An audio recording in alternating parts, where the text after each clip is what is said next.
صلو علی الحبیب صلی اللہ تعالی علیہ وآلہ وسلم۔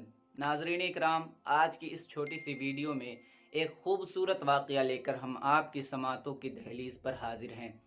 اعلیٰ حضرت امام احمد رضا خان فاضل بریلوی علیہ رحمت و رضوان کی شاعری دیکھنے کے بعد استاذ الشورا حضرت داغ دہلوی کیا فرماتے ہیں، آگے ملاحظہ فرمائیں۔ واقعہ یوں ہے کہ اعلیٰ حضرت کے منجلے بھائی استاذ زمن حضرت علامہ حسن رضا خان صاحب حسن بریلوی فن شاعری میں حضرت داغ دہلوی کے شاگرد تھے۔ استاذ زمن حضرت علامہ حسن رضا خان صاحب کی جب چند نعتیں جمع ہو جاتی تھی تو اپنے صاحبزادے حضرت مولانا حسنین رضا خان صاحب کے ہاتھوں اپنے استاذ حضرت داغ دہلوی کے پاس اصلاح کے لیے روانہ فرماتے تھے۔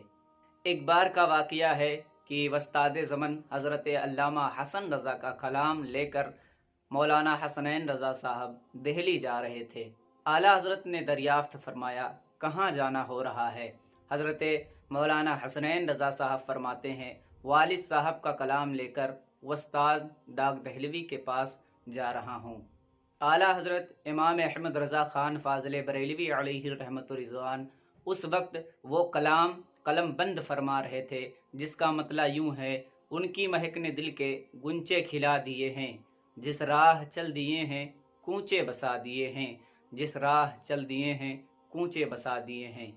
ابھی مقطع نہیں لکھا تھا، فرمایا لیجئے، چند اشعار ہو گئے ہیں، ابھی مقطع نہیں لکھا ہے، یہ لیجئے، اس کلام کو بھی دکھا لیجئے گا۔ مولانا حسنین رضا خان صاحب دہلی پہنچے، استاذ الشورا حضرت داغ دہلوی سے ملاقات ہوئی۔ اس کے بعد اپنے والد گرامی استاذ زمن حضرت علامہ حسن رضا کا کلام استاذ الشورا حضرت داغ دہلوی کی بارگاہ میں پیش کیا۔ استاذ الشورا حضرت داغ دہلوی نے اس کی اصلاح کی، اور جب اصلاح فرما چکے تو مولانا حسنین رضا صاحب نے اعلیٰ حضرت کا وہ کلام بھی پیش کیا اور کہا، یہ کلام چچا جان اعلیٰ حضرت نے چلتے وقت دیا تھا اور فرمایا تھا یہ کلام بھی دکھا لیجئے گا۔ استاذ الشورا حضرت داغ دہلوی نے اسے ملاحظہ فرمایا۔ حضرت مولانا حسنین میاں صاحب فرماتے ہیں، حضرت داغ اس وقت نعت پاک گنگنا رہے تھے اور جھوم رہے تھے اور ان کی آنکھوں سے آنسو ٹپک رہے تھے۔ پڑھنے کے بعد حضرت داغ دہلوی نے فرمایا، اس نعت پاک میں تو مجھے کوئی ایسا حرف نظر نہیں آتا جس میں قلم لگا سکوں، اور یہ کلام تو خود لکھا معلوم ہی نہیں ہوتا ہے بلکہ یہ کلام لکھوایا گیا ہے۔ میں اس کلام کے فن کے اعتبار سے کیا کیا خوبیاں بیان کروں، بس میری زبان پر یہ آ رہا ہے، ملک سخن کی شاہی تم کو رضا مسلم، ملک سخن کی شاہی تم کو رضا مسلم، جس سمت آ گئے ہو سکے بٹھا دیے ہیں، جس سمت آ گئے ہو سکے بٹھا دیے ہیں۔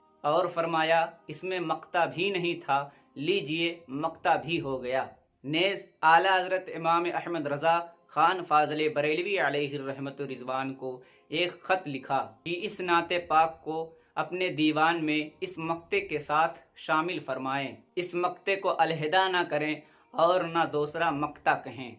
امام احمد رضا خان فاضل بریلوی علیہ رحمت و رضوان کو صرف عقیدت کی بنیاد پر اعلیٰ حضرت نہیں کہا گیا، بلکہ حقیقت کی ایک لمبی داستان پس منظر کے پردے میں مسکرا رہی ہے۔ آپ اعلیٰ حضرت امام عشق و محبت امام احمد رضا خان فاضل بریلوی علیہ رحمت و رضوان سے محبت رکھتے ہیں تو آپ بھی اس ویڈیو کے کمنٹ باکس میں میسج کے ذریعے اعلیٰ حضرت کی محبت